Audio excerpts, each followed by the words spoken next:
Europe में, आज भी इतनी ताकत है फ्रांस के पास। लेकिन फ्रांस जो है अभी वर्तमान में स्थिति ऐसी है कि मुसलमानों से अपनी रक्षा के लिए आतुर है। हमारे साथ क्या घटना घटी सुनो। हमारे साथ यह घटना घटी कि हजारों साल महाभारत के युद्ध के बाद, पतन के बाद, इस देश पे पहला हमला आज से 1250 साल पहले किसने किया था? नाम बताओ किसने किया था? इतना इतिहास सबको पता होना चाहिए। किसने किया था 1250 साल पहले मुसलमानों का पहला हमलावर जिसने इस देश पे पहला हमला किया? नाम था बिन कासिम। क्या नाम था? बिन कासिम नाम था। मोहम्मद तो सारे ही हैं, है ना? मोहम्मद तो सारे हैं, नाम था बिन कासिम। बिन कासिम ने जब हमला किया तो झगड़ा किस चीज का था बताओ? तुम्हें पता है झगड़ा क्या था? झगड़ा यह था कि इन मलेच्छों के पास, इन नीच लोगों के पास खाने पीने के लिए रोटी पानी भी नहीं है। तो वहां अरब देशों में इनके पास पीने का पानी उपलब्ध नहीं है। पीने का पानी मुसलमानों के पास नहीं था। और हमारे यहां एक नदी बहती थी, नदी का नाम था सिंधु नदी। सिंधु नदी का सारा पानी पेयजल है। आज भी उसका जो पानी है वो पेयजल है। सिंधु नदी भारत से निकलती है और पाकिस्तान में से होते हुए फिर जाके समुद्र में गिरती है अंत में जाके। सिंधु नदी से ये मलेच्छ पानी लेने के लिए आए। जब पानी लेने आते थे गांवों को लूटते और शहरों को उजाड़ते हुए आते थे। उस समय राजा दाहिर ने इसका विरोध किया, भाई शहर गांव क्यों उजाड़ रहे हो, पानी ले जाना है पानी ले जाओ। अच्छा, कई बार ये पानी लेके गए तो कुछ नहीं। फिर एक दिन राजा दाहिर ने कहा, भैया हमारा पानी चाहिए तो तुम तो हमारा घर बर्बाद कर रहे हो, मेंटेनेंस टैक्स देना पड़ेगा। जो गांव शहर बर्बाद कर रहे हो उसका मेंटेनेंस टैक्स देना पड़ेगा, वो टैक्स नहीं दोगे तो हम पानी नहीं देंगे। इस बात पे विवाद हो गया और राजा दाहिर का और इस बिन कासिम का आपसी युद्ध हुआ और इस युद्ध में बिन कासिम बुरी तरह पराजित हुआ। इतना मारा इस बिन कासिम को, इतना मारा कि इसे कई सौ साल तक होश नहीं आई। लेकिन जब कहीं झगड़ा हो जाए, अच्छा एक बात बताओ, सोच के देखो, हम यहाँ 70 लोग बैठे, मान लो ये भवन हमारा हो, बाहर से 10 आदमी आ गए और 10 आदमी हमारे साथ भिड़े, चाहे हम उन्हें लाख मारे पीटे, लेकिन उन्होंने दावा प्रस्तुत किया भाई यार समाज तो हमारा है और हम कह रहे हैं हमारा है। पंचायत बैठ गई तो पंचायत में ऐसी पंचायतें होती हैं जो ये कहें अरे भैया झगड़ा निपटा लो, चलो सारा आर्य समाज तुम ही 70 लोग रख लो, इन्हें एक कमरा दे दो। होता है कि नहीं पंचायतों में? होता है कि नहीं? इस पिटे हुए बिन कासिम को किसी तरह सिंध के एक छोटे से इलाके पे कब्जा मिल गया। पाकिस्तान में 3 इलाके हैं, एक बलूचिस्तान, एक सिंध और एक पंजाब।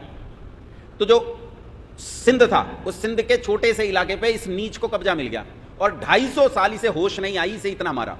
250 साल के बाद इसने दोबारा हमला किया बिन कासिम ने। और अच्छा तुम्हें लग रहा होगा 250 साल के बाद कोई कैसे हमला कर सकता है, बूढ़ा हो गया होगा, है ना? तुम्हें लगता है बूढ़ा क्या, 250 साल तो कोई जी नहीं सकता। बिन कासिम कोई आदमी नहीं था, बिन कासिम कोई आदमी है ही नहीं।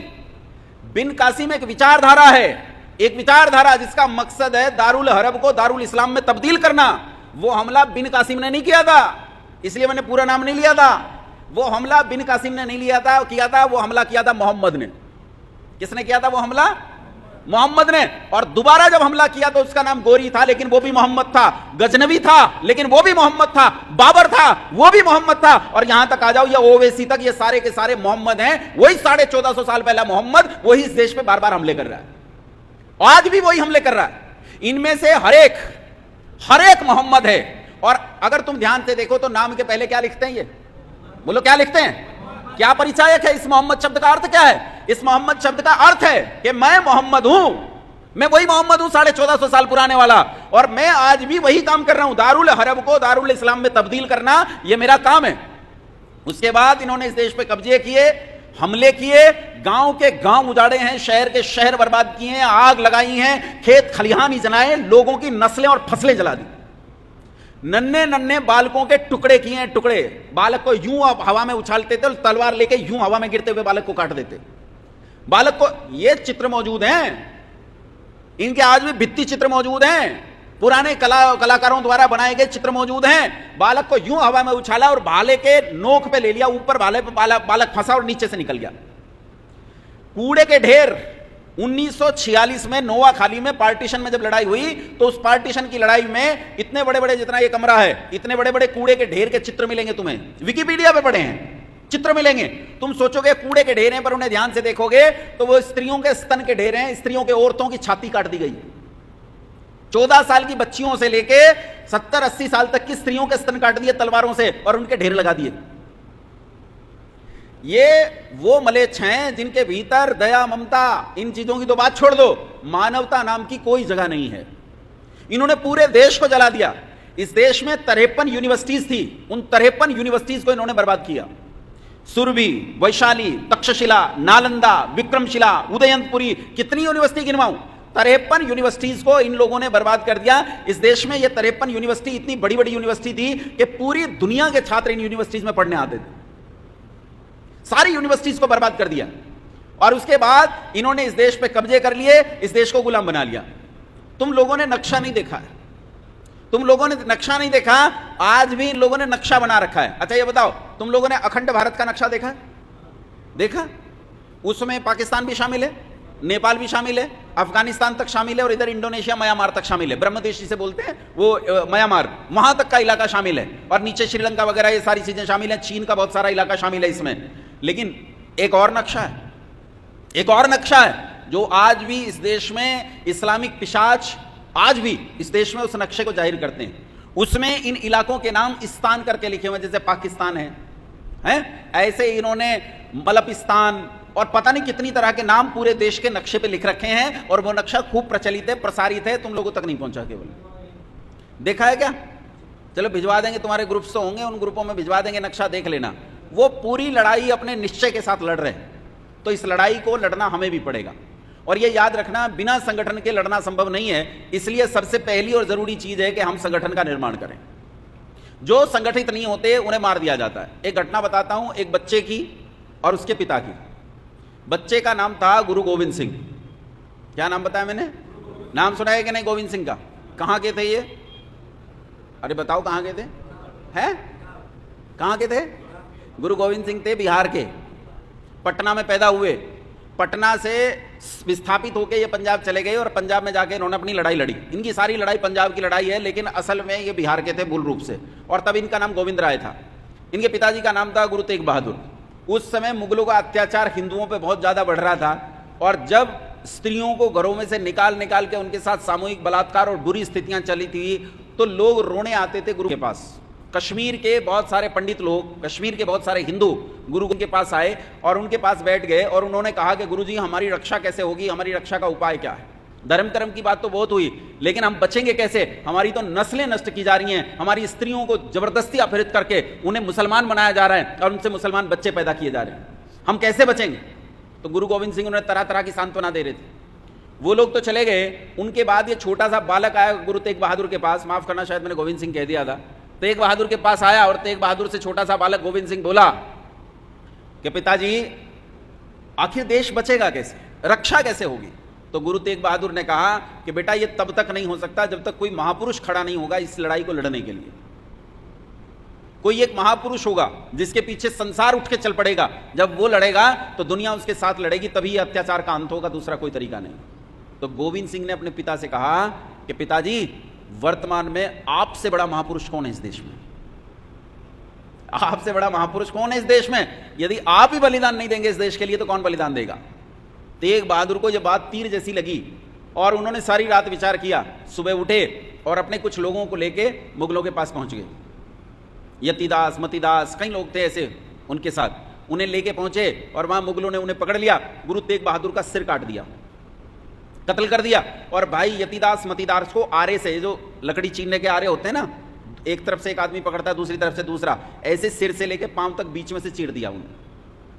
नन्हे बालक के पास पिता का सिर पहुंचा और इनके मरने की सूचना पहुंची, कहीं को कड़ाहों में उबाला गया और वो सारी सूचनाएं गोविंद सिंह के पास पहुंची। गोविंद सिंह ने उस सारी सूचनाओं को सुना, लेकिन उसके मन में इन मुसलमानों के प्रति एक ठीक विचार के ये कैसे हैं, वो एक अच्छी अंडरस्टैंडिंग उसके दिमाग में बैठ गई।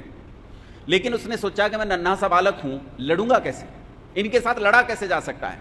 तब उसने शास्त्रों का अध्ययन करना शुरू किया और पढ़ना शुरू किया। उन्हीं शास्त्रों से उसे प्रेरणा मिली कि जब तक मैं बहुरूप न हो जाऊं, जब तक मैं बहुत सारे गोविंद सिंहों में न बट जाऊं, तब तक मैं काम नहीं कर सकता। मुझे एक गोविंद सिंह नहीं, मुझे हजारों लाख गोविंद सिंह बनना पड़ेगा। हजारों लाख गोविंद सिंह बनने के बाद मैं इस देश की रक्षा जरूर कर पाऊंगा। और तब गोविंद सिंह ने बड़े होकर एक संगठन का निर्माण किया और इस संगठन का निर्माण था खालसा पंथ। ये खालसा पंथ एक संगठन था और इस संगठन में उन्होंने एक एक व्यक्ति को सैनिक नहीं सेना बनाया। तू सैनिक नहीं है, क्या है तू सेना है, तुझे लड़ना है। और ये जितने मान लो 500 लोग खड़े हैं तो एक एक को ये बात समझा दी, ये 499 निकम्मे हैं। इनमें से एक भी तेरा साथ नहीं देगा, लेकिन तुझे अकेले लड़ाई लड़नी है और तुझे अकेले इस लड़ाई को लड़के जीतना है। उसने कहा गुरुजी आप तो मेरे साथ हो, तो गुरुजी कैंसिल, आज के बाद कोई गुरुजी नहीं होगा, क्योंकि दुनिया गुरु का आसरा लेगी, दुनिया अपने से बड़े का आसरा लेगी। इसलिए उन्होंने कहा आज के बाद कोई गुरुजी नहीं होगा। अगर तुम्हें किसी चीज को प्रमाण मानना है तो शास्त्र को प्रमाण मानना, शास्त्र के अलावा किसी का आसरा लेने की जरूरत नहीं है। शास्त्र ही तुम्हारी रक्षा करेगा। तुम्हारे जीवन में आज के बाद दो चीजें होंगी, एक शास्त्र और एक शस्त्र। जो शास्त्र और शस्त्र दोनों में से एक को भी छोड़ दे वो कभी सैनिक नहीं हो सकता। तब गुरु गोविंद सिंह ने इन लोगों को एक सेना के रूप में तैयार किया, और गुरु गोविंद सिंह की सेना इतनी खतरनाक थी कि छोटी सी सेना ने मुगलों की नस्लें नष्ट कर दी, उनकी यह हालत की कि मुगलों को अपना जीवन बचाना मुश्किल हो गया। गुरु गोविंद सिंह के समापन पे तब एक महान योद्धा ने जन्म लिया, जिसका नाम था, क्या नाम था? बंदा बैरागी का नाम सुना है? वीर बंदा बहादुर। और वो इतना खतरनाक योद्धा हुआ कि उसने अपने इलाके में से मुसलमानों का पूरी तरह सफाया कर दिया और वहां एक शांतिपूर्ण राज्य की स्थापना की। इसलिए तुम लोगों को एक संगठित बल की जरूरत है, तुम्हें स्वयं संगठित हो जाने की जरूरत है। अगर तुम लोग संगठित नहीं हुए तो यह तयशुदा बात है कि तुम नष्ट कर दिए जाओगे। अब देखो, तुम ही लोगों में मैं एक चीज बता रहा हूं, कुछ लोग मेरी बात को बड़े ध्यान से सुन रहे हैं, कुछ लोग केवल सुन रहे हैं, और कुछ के ये बात हृदय तक जा रही है, और कुछ लोग इस उपेक्षा से बैठे होंगे, यार कहां आ गए, पता नहीं खून पी लिया है, घंटा हो गया, पता नहीं क्या क्या कह रहा। कुछ लोगों के मन में ये भी भाव चल रहे होंगे। तो ये अलग अलग भावनाएं सबकी हो सकती हैं, मुझे उनसे कोई फर्क नहीं पड़ता। मुझे इस बात से कोई फर्क नहीं पड़ता, क्योंकि तुम तो 70-80 लड़के यहां बैठे हो, मैं तो पूरे देश में जाता हूं, और पूरे देश में ऐसी जगह भी जाता हूं जहां एक भी आदमी मेरी बात सुनने वाला नहीं होता, तब भी उनके बीच में बात बताता हूं। लेकिन मैं उन लोगों के लिए सुना ही नहीं रहा हूं जो सुन नहीं रहे, जिनके हृदय तक बात नहीं जा रही। मैं तो उस एक आदमी के लिए बोल रहा हूं जिसके हृदय तक बात जा रही है। मुझे तो वो एक गोविंद सिंह चाहिए, जिस गोविंद सिंह के हृदय में ये बात जाके स्ट्राइक करे। वो अकेला उन हजारों लाखों से कहीं बड़ा योद्धा है। और ऐसे हिजड़े जो अपने देश के लिए सुनते भी नहीं, चीजों को समझते ही नहीं, जिन्हें अपने देश के प्रति संवेदना और पीड़ा नहीं है, ऐसे पशुओं के समान है। नाली में ठंड में पड़ा हुआ एक कुत्ता जैसे हाँफता रहता है, ऐसे ही हाँप हाँप के ये लोग अपना जीवन नष्ट कर देते हैं। इन्हें देश, समाज और समाज की पीड़ाओं से कोई लेना देना नहीं होता। मनुष्य वही है। तुमने एक कहानी सुनी होगी, एक कविता सुनी होगी कि मनुष्य वही है जो आप ही नहीं चरता, बल्कि सारे समाज के लिए काम करता है। उसका अपना जीवन सारी समष्टि के लिए है, केवल अपने लिए नहीं है। अपने लिए जीना तो बिल्कुल पशु के जैसा जीवन है। जैसे कुत्ता है ना, जब कुत्ता बच्चे पैदा कर देता है तो जो कुतिया होती है, बच्चे पैदा कर दे, टुकड़े फेंक दिए जाएं तो वो अपने बच्चों पे ही हमला कर दे अगर उसका भोजन कोई खाने लगे। ये पशु प्रवृत्ति है। यही पशु प्रवृत्ति है कि आप ही चरें, वही मनुष्य है कि जो मनुष्य के लिए मरे। जो मनुष्य के लिए मरे वही मनुष्य है, नहीं तो तुम्हें मनुष्यता ही नहीं। इसलिए तुम लोगों को इस बात के लिए तैयार होना होगा कि तुम इस प्रशिक्षण के लिए तैयार हो जो आने वाले समय में प्रशिक्षण होने वाला है। जो प्रशिक्षण होगा वो एक दिन का नहीं होगा, वो ज्यादा का होगा। ये परिचायक प्रशिक्षण कक्षा है, और इस परिचायक प्रशिक्षण कक्षा में तुम लोगों को केवल ये बताने के लिए कक्षा है कि प्रशिक्षण क्यों जरूरी है, किस लिए जरूरी है।